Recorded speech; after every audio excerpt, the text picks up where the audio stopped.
un ratito para que... Ay, fluyó precioso. Avanzo.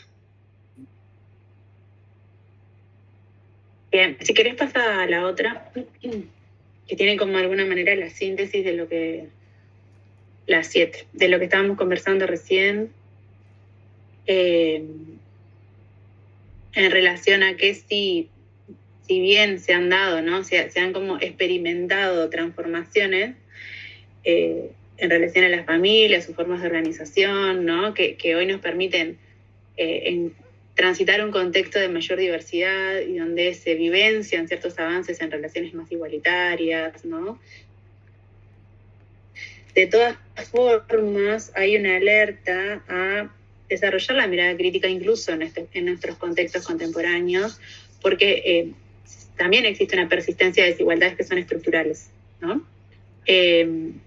Continúa vigente la división sexual de trabajo y la separación entre lo público y lo privado. Y esto es importante que lo mantengamos presente porque cuando articulamos familia y discapacidad es uno de los ejes o de los entramados que surge con más potencia. ¿Por qué? Porque donde recae principalmente la responsabilización es en las mujeres, ¿no?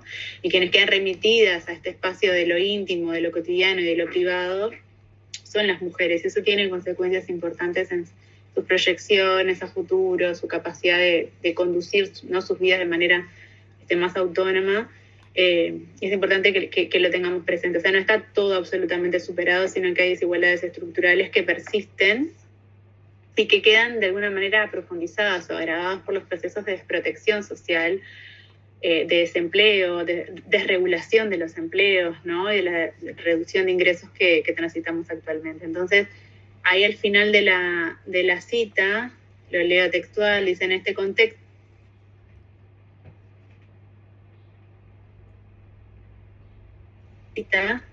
recae principalmente asumiendo un rol central en el sostenimiento afectivo y doméstico. Veo a Abigail como... Yo te escucho. Cualquier cosa me avisan, sí, porque yo las tengo trancadas Sí, por momentos. Algo que está sucediendo es que se va trancando un poquito, pero se tranca y después avanza. Tenemos como plan B, para Micaela principalmente, que le vamos a mandar este otro videíto como para que lo tenga de apoyo, y quienes estamos en este Zoom y se nos tranca, después vuelve un poquito más rapidito, pero vuelve, pero fluyamos, que vaya despacito, a ver si así como despacito, que vaya haciendo. Perfecto.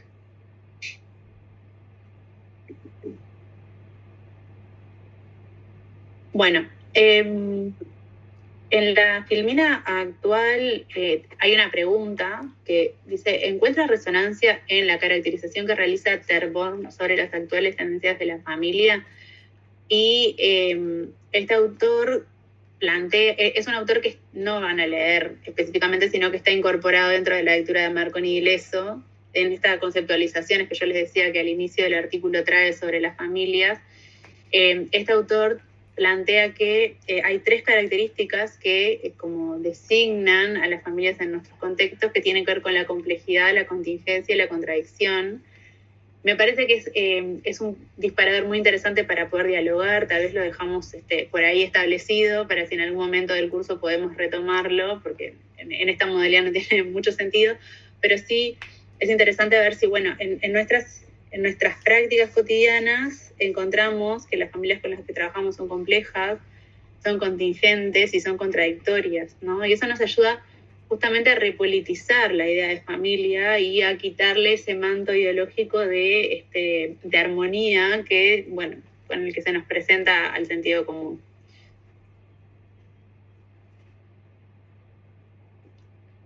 En la misma línea, la idea era poder compartir o dialogar entre todas y todos algunas preguntas que tienen que ver más con bueno, cómo se articulan estas nociones, estos debates, estas ideas, estas problematizaciones a nivel conceptual, teórico, sociológico, filosófico, con nuestras propias intervenciones, ¿no? Con nuestras prácticas, de nuestros propios discursos y a nuestras propias prácticas, es importante para contar con herramientas que nos ayuden a leer la realidad de una manera más complejizada y a la vez situada, ¿no? Para reconocer cuáles son las determinaciones del contexto en el que nuestras intervenciones se insertan. Entonces, simplemente voy a leer las preguntas para que las podamos como dejar ahí a modo resonante y si se da el espacio en alguna de las clases siguientes, las podamos retomar. ¿Cómo atraviesa nuestra intervención el complejo tutelar sobre la familia? ¿No? Ese complejo tutelar del que hablaba María, que tiene que ver con la ubicación del otro siempre en un lugar de minoridad, ¿no? Aquel que es un menor eterno, aquel que necesita de alguna manera el acompañamiento de alguien que logró el éxito, de quien está completo en su proceso, que puede de alguna manera tutelar al otro, ¿no? Bueno, sí, tenemos esa mirada sobre las familias y esa mirada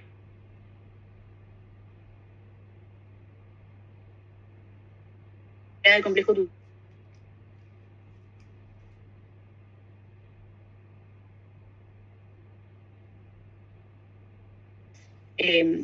Y esa mirada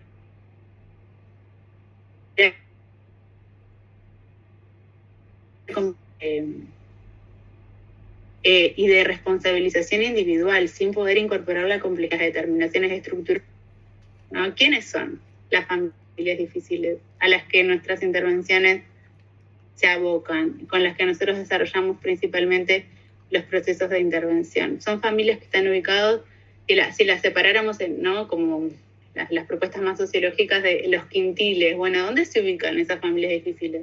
Son familias que tienen recursos económicos, que pueden mercantilizar los cuidados, o son familias que ante la imposibilidad de la mercantilización y ante la ausencia de un Estado protector, recaen, ¿no?, la responsabilidad de la resolución de las necesidades siempre en la singularidad del individuo. Encontramos articulaciones, ¿no?, en esto de la realidad concreta de la familia con las determinaciones estructurales que de alguna manera son las que ponen base a la desigualdad, ¿no? La clase social, los ingresos económicos, los elementos étnicos, raciales, ¿no?, las cuestiones religiosas. Necesitamos generar una mirada más integral y más compleja de las familias con las que intervenimos, ¿no? Que incorpore esas otras determinaciones estructurales que son las que sedimentan la desigualdad y las posibilidades muchas veces de avanzar hacia proyectos que tienen que ver con los deseos y las voluntades. ¿Qué interpelaciones surgen desde lo ético y político cuando logramos el corrimiento del manto ideológico de los discursos hegemónicos sobre la familia? Los discursos que establecen el deber ser, el estándar, el parámetro, ¿no?, de normalidad, así como sucede con los cuerpos y la discapacidad.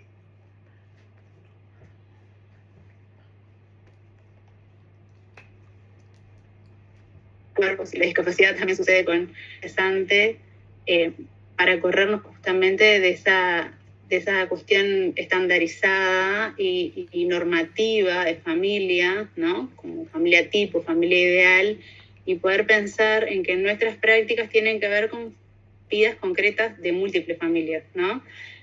Familias singulares que transitan una materialidad propia, que es lo que pueden ser, no lo que deberían ser, o lo que queremos que sean, sino lo que son. Esa existencia singular que tiene que ver con la multiplicidad, que tiene que ver con la diversidad y que tiene que ver con la concreción de las vidas posibles, ¿no? Eso me parece que es una propuesta muy interesante para justamente no caer en estos juicios que tienen que ver con lo normativo.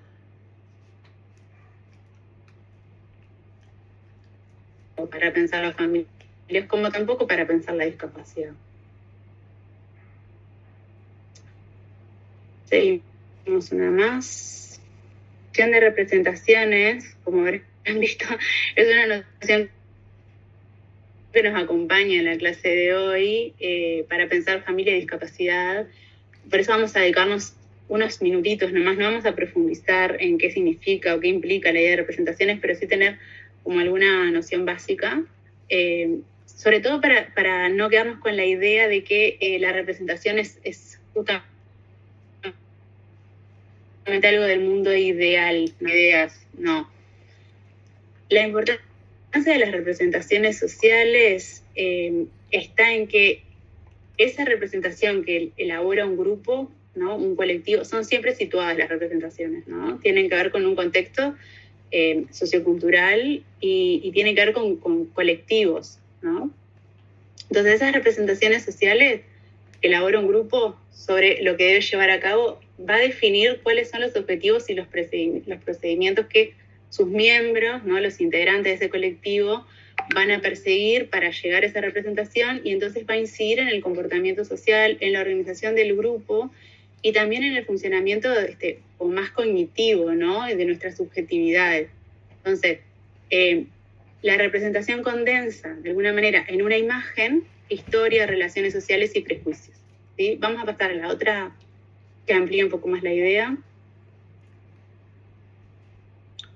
Moscovici es uno de los autores de referencia. Miren, el texto es de 1986, un texto muy clásico, muy antiguo para pensar las representaciones, pero bueno, sigue siendo de los autores más importantes cuando tocamos este tema. Entonces, las representaciones sociales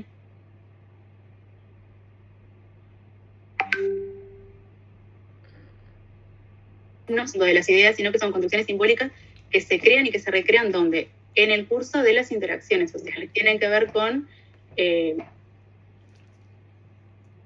vamos. Creo que nos... A ver, ahí volvió. Sí, la interpretación se corta, pero bueno, tenemos ese otro plan B, así que... pero sí, y se va cortando. Pero bueno, ¿está? Fluimos. Cualquier cosa, avísanos, ahí. Bien, yo las escucho. No Por algún momento se me corta un poquito el audio, pero retomo, porque tengo en la pantalla la PPT también. Perfecto. Hacemos una construcción perfecto. de todo eso. Entonces, esas representaciones que se generan, esas construcciones simbólicas que se crean y se recrean en la interacción social, no son estáticas, ¿no? Ni tienen un carácter inexorable en las representaciones individuales, pero sí tienen implicancias en nuestras formas de entender y de comunicar la realidad, ¿sí? Que son colectivas, pero las hacemos singulares. O sea, son colectivas, se producen en la interacción, no son individuales, singulares de una persona, se crean en la interacción social, en el marco de la relación con un otro, en el marco de la grupalidad, pero después permean, ¿no? Nuestras ideas singulares, nuestras subjetividades, nuestras maneras específicas de entender, de comunicar la realidad y determinar, ¿no? A través de las interacciones también las proyecciones, ¿no? ¿Cuál es la representación de familia que yo cargo y por lo tanto hacia dónde voy a caminar en la construcción de mi familia? ¿Cuál es la representación de un hijo, una hija que tengo en términos ideales y por lo tanto cómo voy a evaluar mi realidad en función de esa representación de lo ideal, ¿sí? Pasame a la otra, Mari.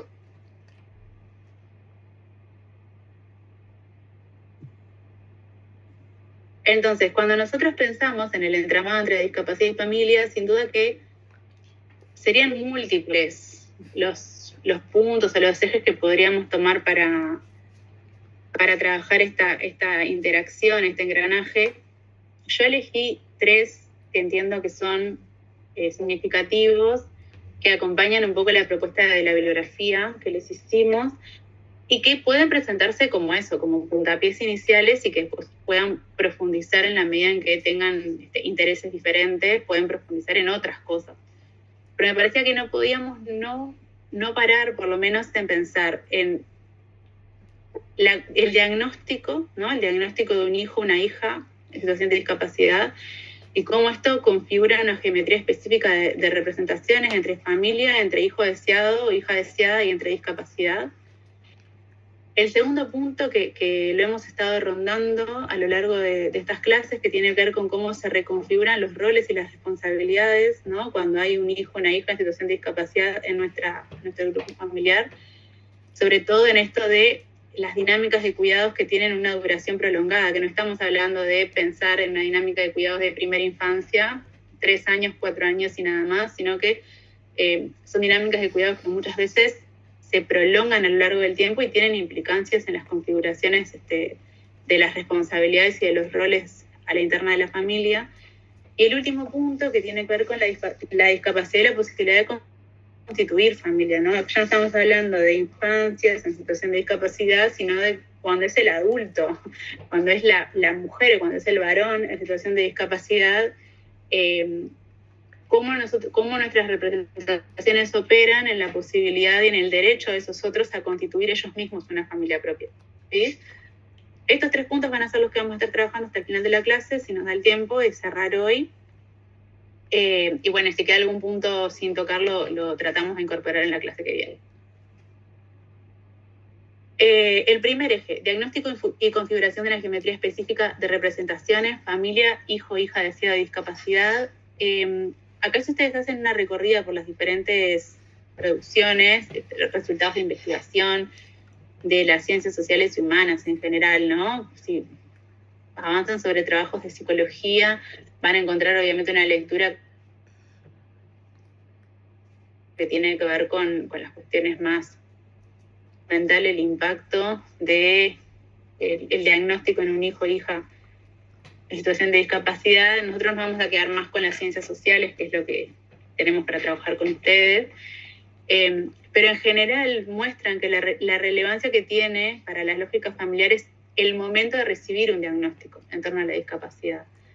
Que es un momento que está generalmente colocado en el ámbito médico, ¿no? Quienes nos informan, quienes dan cuenta de ese diagnóstico, en general es el mundo de la salud, y las formas en que muchas veces ese diagnóstico es trasladado a las familias son formas que tienen implicancias, ¿no? Porque están cargados por representaciones, justamente.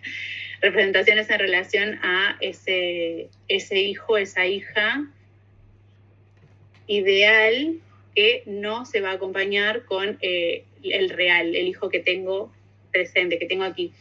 Como ustedes vienen trabajando ya en el curso con Carolina, previa a la existencia de este modelo social de la discapacidad, lo que primaba, y que todavía hoy sigue siendo en muchos ámbitos hegemónico, es una mirada trágica sobre la discapacidad, ¿no? O sea, el modelo individual o rehabilitador, que de alguna manera es lo que critica el modelo social, tenía una percepción, una representación sobre la discapacidad fuertemente trágica, ¿no? Entonces, nunca es una buena noticia, ¿no? Está acompañada de una idea de que hay una tragedia de fondo por portar, ¿no? una discapacidad, una deficiencia. Entonces, si la forma de informar justamente el diagnóstico está acompañada por toda esta representación negativa en torno a la discapacidad, persiste esa mirada trágica, ¿no? Que va a reconocer la discapacidad como aquello que se contrapone a lo deseado, o sea, que es lo opuesto a lo deseado y que a la vez tendemos a que sea evitado en la medida de lo posible. En la diapositiva lo que hay es un triángulo equilátero que tiene en uno de sus lados las representaciones sobre el hijo o la hija deseada, en otro de sus lados la representación sobre la familia y en otro de sus lados la representación sobre la discapacidad, para darnos la idea de que en este momento de recibir el diagnóstico triangulan, se articulan, ¿no? Estas 3 representaciones distintas, y que en la medida en que nosotros no las podemos deconstruir, o en la medida en que las familias vienen también justamente como parte del colectivo social cargando representaciones propias, pero que no propias en el sentido de que las construimos socialmente, pero las reproducimos como singulares, como individuales, esta triangulación genera dolor, ¿no? Y genera sufrimiento para muchas familias, porque la representación que tengo sobre la familia, sobre mi familia, en el ideal no va a coincidir con lo que me está pasando. La representación que tengo sobre la discapacidad viene cargada de la tragedia, ¿no? Y esa cosa de sufrimiento, de anormalidad, ¿no? De frustración, de imposibilidad, y además se juega con las representaciones sobre el ideal del hijo que deseo tener, ¿no? Que es un ideal que está construido también, obviamente, colectivamente. Pásame la otra. Entonces, en muchos de los textos aparece que el momento del diagnóstico es un momento que implica un duelo, ¿no? Se duela el hijo deseado, justamente, se duela el hijo esperado.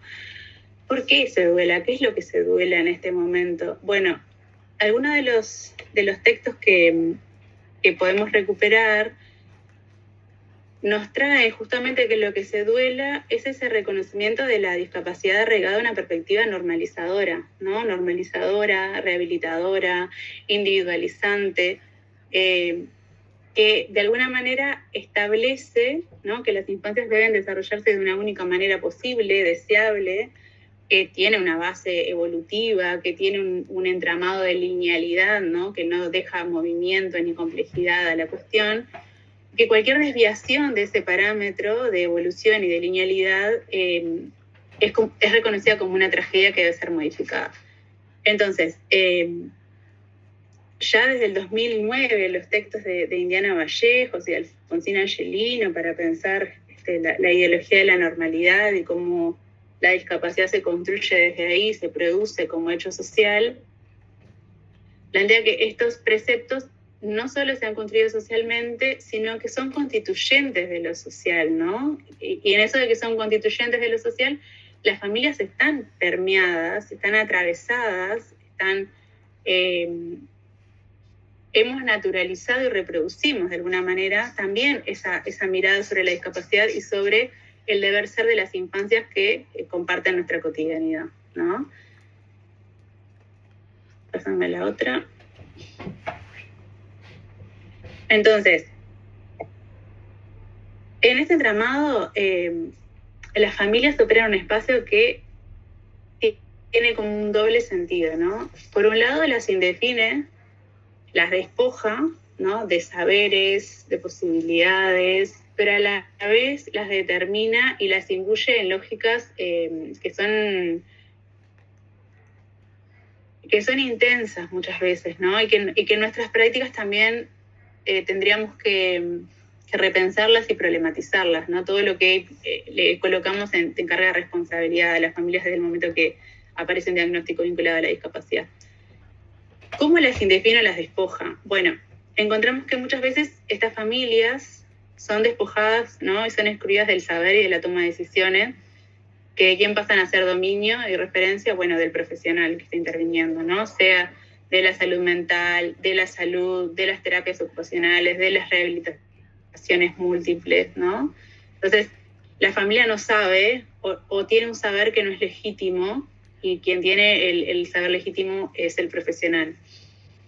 Pero a la vez, concomitantemente, son quienes portan el saber cotidiano, ¿no? El saber sensible en relación a ese niño o niña, en relación a sus necesidades, en relación a sus dolores, en relación a sus preferencias, saberes.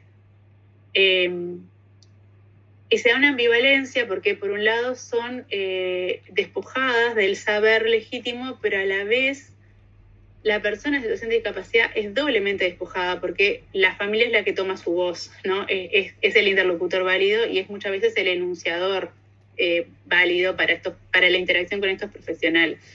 Entonces imagínense el lugar tan complicado, ¿no? El espacio tan complicado en el que terminan ubicadas las familias en este sentido en relación a los saberes. Y por otro lado, no saben o no tienen un saber legítimo, pero a la vez son responsables ¿no? Son responsables de implementar en el espacio privado esos diferentes procedimientos que los profesionales los van orientando, les van colocando, tendientes muchas veces a la rehabilitación, ¿no? Entonces tenemos los espacios de las terapias, de las rehabilitaciones en clínicas, pero después tenemos la reproducción en la cotidianidad de todo lo que ahí se coloca como herramienta. ¿Quién es la responsable de reproducir en la vida cotidiana? La familia, ¿no? Y también se da el ingreso a una lógica de búsqueda, de manejo de recursos burocráticos institucionales que tramiten las AYEX, que generen, ¿no?, como los apoyos especiales, que tengan manejo de las instituciones educativas y demás, sobre lo que después nosotros constantemente estamos evaluando, si logran, no logran, pueden, no pueden, hacen, no hacen, ¿no? Y generando como esa mirada de responsabilización sobre la familia. Entonces, es importante que podamos identificar todos estos matices cuando estamos trabajando en relación a familias que comparten su cotidianidad con un niño, niña, adolescente en situación de discapacidad.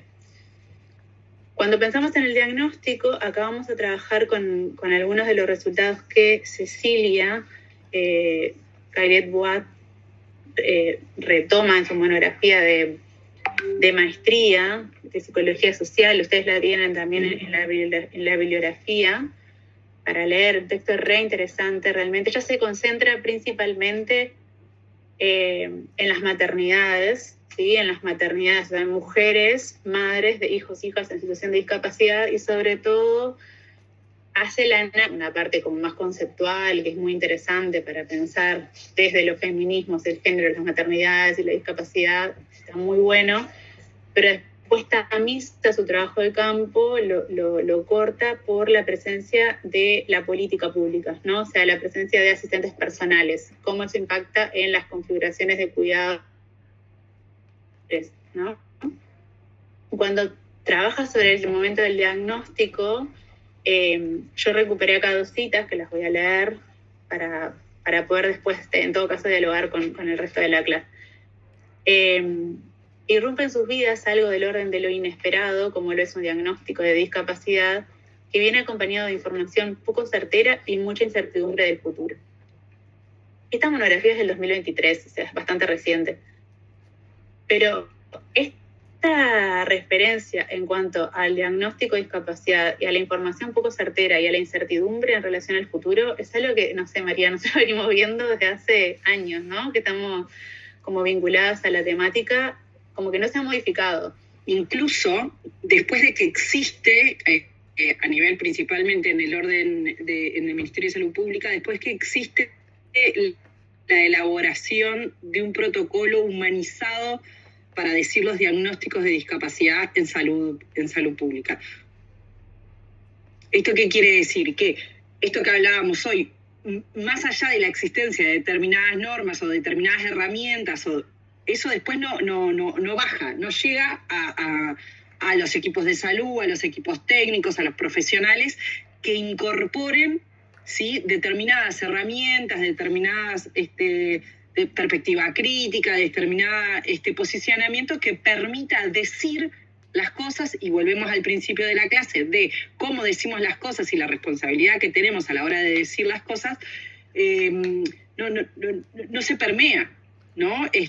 O sea, esto que es en el 2023 es aún después de tener una herramienta, construido un mapa. Nos encanta a nosotros en Uruguay hacer mapa de ruta, protocolo, todo. Y lo tenemos y está, y todos los técnicos podemos acceder a él, pero bueno, aún después de eso. Sí, tal cual. Y la cita termina diciendo: la maternidad de un hijo con discapacidad implica además otros desafíos frente a lo desconocido, la incertidumbre y la falta de apoyo y respuestas estatales y sociales para personas con discapacidad, ¿no? Por eso la triangulación que hoy conversábamos en esto de cómo la responsabilidad es distribuida, ¿no?, entre los actores sociales, individuos, Estado y mercado. Cuando hay ausencia de respuestas estatales, eso genera un manto de incertidumbre que es bastante significativo para todas las familias, pero cuando pensamos en una familia que además incorpora un diagnóstico en relación a la discapacidad, se profundiza eso, ¿no? La discapacidad de un hijo queda cristalizada inicialmente por un diagnóstico biomédico, y esa maternidad, acuérdense que esta autora está mirando especialmente los procesos de maternidad, esa maternidad pasa a ser controlada, orientada, administrada por disciplinas sociosanitarias que indican seguimientos, tratamientos, necesidades de ese niño o niña, generalmente relacionadas con el ámbito sanitario, ¿no? Esto que veíamos en la diapo anterior, en el lugar que termina ocupando la familia, ¿no? Es evaluada constantemente, sobre todo la mamá, en la posibilidad de reproducir esos lineamientos, esas orientaciones, y termina siendo una maternidad administrada sociosanitariamente, o sea, nada lejos de lo que era el disciplinamiento o el policiamiento de las familias de Don Celot de hace muchos años atrás, ¿no? Se refuerza cuando pensamos en la mirada que hay sobre la familia y la discapacidad cuando se entraman, cuando se articulan. El ejercicio de la maternidad, en palabras de Angelino, pasa a ser desde un cuidado vigilado, relacionadas con prácticas formales de cuidado, dando lugar a una figura de madre enfermera. Y esto de la figura de madre enfermera es algo que nos va a acompañar en el segundo punto, ¿no? Este primer punto tiene que ver con el momento del diagnóstico y en el acercamiento a las implicancias que tiene cuando recibimos un diagnóstico vinculado a la discapacidad para nuestros hijos e hijas, cómo eso impacta en nuestras representaciones y en nuestros ideales, y cómo eso opera en la constitución de un lugar específico que pasamos a conformar desde ese momento en adelante. Pero como mujeres, esto nos interpela como de doble manera, ¿no? Nos esencializa de alguna manera en un lugar de cuidado, ¿no? Somos enfermeras, somos cuidadoras de ese momento en delante. Hay un texto que justo tengo acá, que se llama Mujeres intensamente habitadas, que es de Angelino, que tiene que ver un poquito con eso. Es un texto que es súper lindo, que seguramente en la clase que viene Ana Paula lo traiga cuando nos cuente un poco su tesis de investigación. Y ¿sabés qué te quería decir? Que también hay un capítulo aparte cuando tenemos procesos de intervención familiar, que trabajamos con las familias, y el diagnóstico es la búsqueda de la familia. La familia tiene en el horizonte una necesidad y una búsqueda de un diagnóstico que permita transmitir, porque nada más lo hace, entiendo yo, y esto es una reflexión, porque nada más lo hace transmitir cierta calma y permita ordenar y permita organizar y baje un poco algunas incertidumbres, ¿no?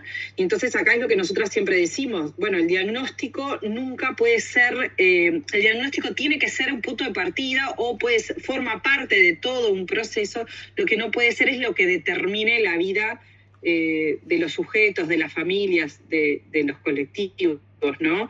Pero sin lugar a dudas que también el diagnóstico es como una búsqueda familiar en muchas situaciones porque es lo que permite organizar algunas cuestiones, ¿no? Sí, tal cual. La distinción tal vez más importante sería en cuanto al diagnóstico se configura, porque hay una representación justamente, ¿no?, negativizada sobre eso, cuando se configura en techo, ¿no?, cuando se configura en el proyecto único posible, y entonces solo va a poder hasta, que es de alguna manera lo que más carga, más cargada, o se está intentando generar como las transformaciones para que eso no suceda, el ámbito biomédico, ¿no? Es como, entonces no va a poder, o va a poder solo esto, colocando, esos techos de cristal, ¿no?, sobre el sujeto y sobre las familias también, ¿no?, que son de alguna manera interpeladas por esa realidad que justamente va en contra de las representaciones de lo ideal que uno tiene establecidas, ¿no?, y como proyecto. El segundo punto viene de la mano de esto último que veíamos, ¿no?, esa esencialización de la mujer como cuidadora, cómo la presencia de un hijo o hija en situación de discapacidad en nuestra cotidianidad, en nuestros grupos de convivencia, obliga, o por lo menos lo que se releva de las investigaciones, es que reconfigura, ¿no?, los roles y las responsabilidades, cuando lo que tenemos en esta familia real, en esta existencia singular, es una dinámica de cuidados de duración prolongada, ¿no? Y acá tenemos que detenernos, por lo menos brevemente, de manera rápida, en esta noción de cuidados. Ustedes tienen la referencia principal, tal vez para este punto, es el texto de Battiani, ¿sí?, de Karina Battiani, que está dentro del compilado que hace Mónica de Martino y Di Giorgi. Ahí tienen un capítulo que ella refiere justamente al concepto de cuidado. Yo tengo por acá el título: Políticas, cuidados y derechos, desafíos y tensiones actuales. Ahí pueden profundizar en esta idea de cuidados y sobre todo cómo se interpela, ¿no? Entonces, los debates académicos sobre el cuidado se remontan, tienen como ahí la génesis en los años 70, momentos aparte, ¿no?, de justamente transformación del capitalismo, ¿no? De transformación de ese sistema industrial al financiero y de revoluciones de todo tipo. Es un concepto que se gesta en los países anglosajones y que se impulsa por las corrientes feministas en el campo de las ciencias sociales.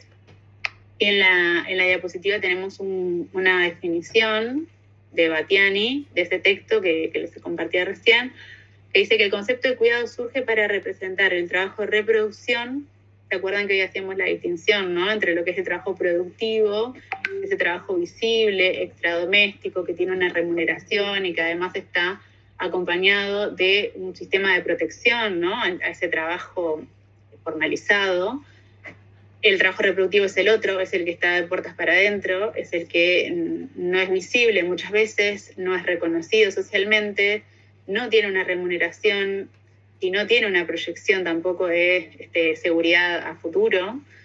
El concepto de cuidados entonces surge para representar el trabajo de reproducción, englobando también la parte afectiva y relacional de estas actividades. Busca o tiende a evidenciar la transversalidad de las prácticas y las representaciones definidas como femeninas y mostrar que la parte material e inmaterial, pública y privada, física y emocional van de la mano y están significativamente imbricadas, ¿no? Las podemos diferenciar solamente para el análisis, pero en la experiencia de la práctica cotidiana ambas cosas van relacionadas, ¿no? No podemos pensar en el sostenimiento de un sistema como el nuestro si no estuviera toda esta parte de trabajo reproductivo, y no estuviera todo este andamiaje de cuidados que ha estado históricamente depositado en las mujeres, ¿no?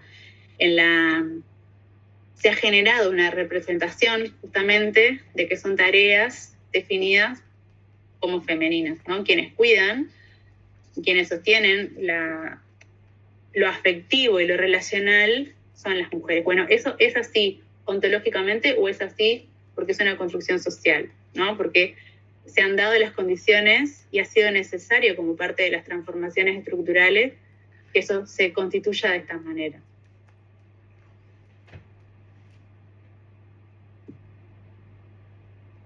Entonces, cuando pensamos en la noción de cuidados, tenemos que hacer el esfuerzo por vincularlas con otras nociones, otras ideas que también son importantes, que tienen que ver con bienestar, vida cotidiana, dependencia, independencia, y que tienen como sustrato común o general. Siempre que hablamos de cuidado estamos pensando en una relación, o sea, hay un carácter relacional en esta noción.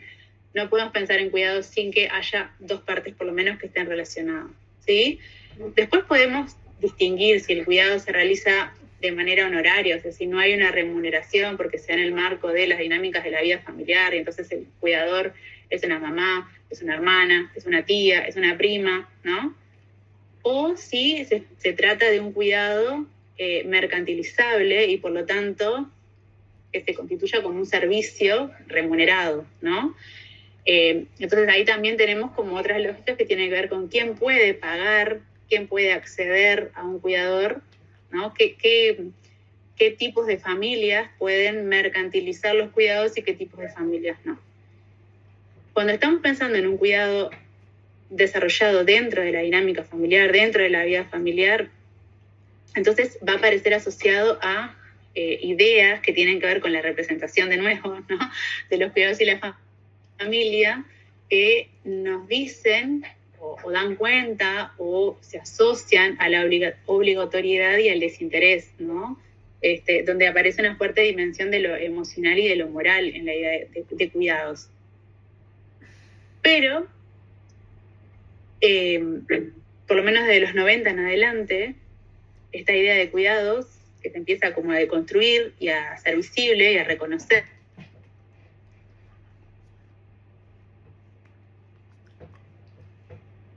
como parte importante del sostenimiento del sistema público. ¿Cómo? ¿Por qué? No era algo responsabilidad de las familias, sí, colocado en la interna de la vida familiar. Bueno, pasa a ser entendido como una responsabilidad socialmente construida, ¿no?, que se inscribe en contextos sociales, económicos particulares, donde el cuidado, además de tener ese carácter relacional y de implicar toda esta cuestión de bienestar, vida cotidiana y dependencia, también se configura como un derecho, ¿no? Es un derecho el contar con cuidados adecuados, suficientes, y por lo tanto es parte de la construcción de la ciudadanía y por lo tanto es una responsabilidad social, ¿no? Y en última instancia es una responsabilidad del Estado proveer cuidados. En este marco, en esta discusión es que, por ejemplo, en Uruguay aparece lo que es el Sistema Nacional Integrado de Cuidados. Si el cuidado no fuera una temática de responsabilidad colectiva, de responsabilidad social, y fuera una responsabilidad solamente de índole individual, singular y familiar, entonces el Estado no tendría por qué tener una responsabilización en eso, no tendría por qué generar política pública al respecto. ¿Se entiende? Se vuelve objeto de política pública solamente cuando es colocado en la arena política, justamente en la arena colectiva, como una temática que nos responsabiliza a todos, que es una responsabilidad socialmente construida.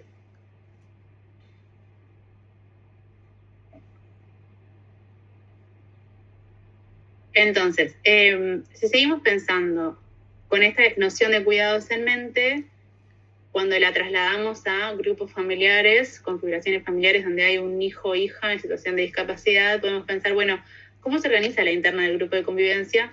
La carga de cuidados, ¿no? De un hijo o hija en situación de discapacidad. ¿Y qué articulaciones se dan entre ese trabajo productivo, exterior, remunerado, reconocido, legitimado, y el trabajo reproductivo para estas dinámicas relacionales específicas? Entonces, ya la bibliografía general no relacionada a la discapacidad, en la bibliografía general que estudia el tema de cuidados y género, encontramos que en general somos las mujeres, ¿no?, las que estamos dispuestas a flexibilizar nuestras dinámicas de trabajo productivo para priorizar las lógicas del trabajo reproductivo, doméstico y de cuidado. ¿Cómo? Bueno, o dejamos un trabajo, o flexibilizamos nuestros horarios, o buscamos como las dinámicas para reducir horarios ¿no?, laborales y poder estar más en la dinámica doméstica. Y eso, en última instancia, va a responder a una desigualdad en el mercado de trabajo formal, ¿no?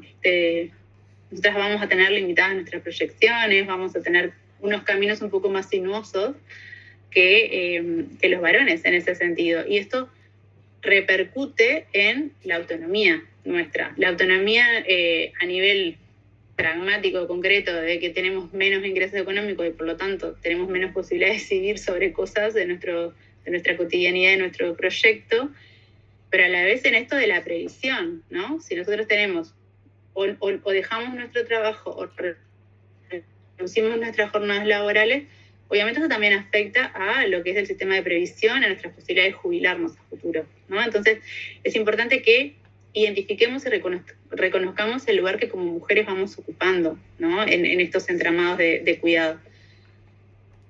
Y otra cuestión que es importante recuperar es que esta generalización, ¿no?, de que las mujeres son las que están dispuestas a dejar sus trabajos formales o a flexibilizar sus horarios para desarrollar las tareas de cuidado, esta generalización necesitamos resituarla, necesitamos ubicarla, colocarla en el marco de la heterogeneidad de condiciones que caracterizan a esas mujeres, ¿no?, para no caer en generalizaciones y en homogeneizaciones que pierden de vista la singularidad y la diversidad de también las personas con las que nosotros trabajamos.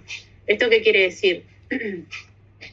Que no todos ocupamos el mismo lugar en el espacio social, ¿no? Tenemos situaciones que son diferenciadas, y esas situaciones diferenciadas tienen que ver con nuestra clase social, con nuestras capitales culturales, con nuestra pertenencia racial, con nuestras edades, con nuestros lugares de residencia, y ustedes podrán seguir ahí colocando diferentes determinantes que hacen que nuestras ubicaciones en el espacio social sean diferenciadas, y que nuestras situaciones, por lo tanto, para decidir o estar obligadas a resolver los cuidados sean distintas, ¿sí?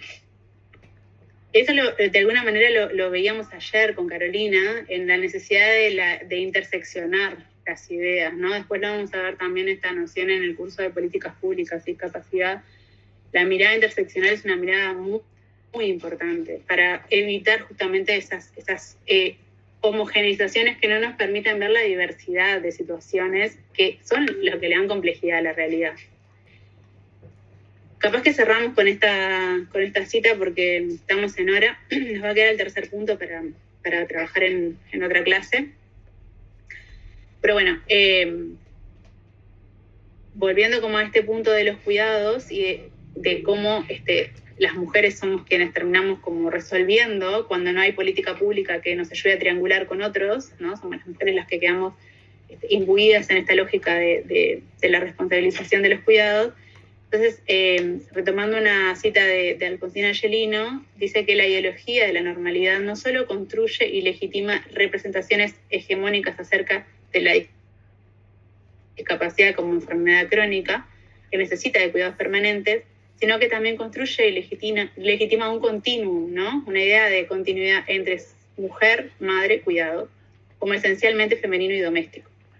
Si las mujeres, como madres, son las responsables de sus hijos, hijas pequeños, en el caso de las madres con hijos, hijas con discapacidad, esta esencialización de lo femenino se tensiona con otra, que es la esencialización de la discapacidad, ¿no? Se articula la esencialización de ser madre cuidadora con la esencialización de la discapacidad que tiene una mirada de cuidados permanentes, ¿no? Por eso pensábamos en estas configuraciones de roles y responsabilidades cuando los cuidados se prolongan a lo largo del tiempo. No implican un parate en el proyecto personal de las mujeres por unos años determinados, sino que es un lapsus de tiempo que puede ser continuo, ¿no?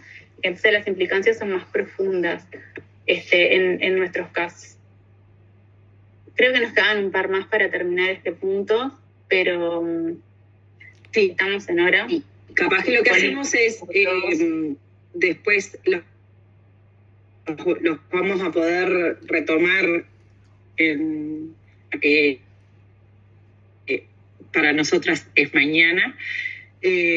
Vamos a recibir a Ana Paula de Salto, que es compañera del GEDIS, y a Camila, que también es de Salto, que nos van a presentar un poco unas investigaciones que realizaron en relación a familia y discapacidad. Vamos a identificar muchas de las cosas que hablamos hoy, lo vamos seguramente a retomar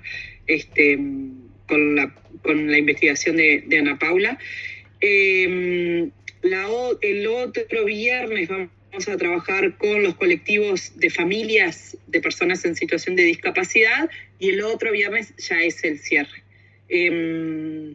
Nada, gracias. Esperemos que haya salido lo mejor posible. Gracias, Abigail. Esperemos que haya salido lo mejor. Bueno, cualquier cosa nos podrán preguntar sobre esto. Bueno, cerramos acá el videito, ¿les parece? Bien. Bueno, hasta luego. Chau. Nos vemos mañana. Nos vemos mañana. Recording stopped. Bien, pausé.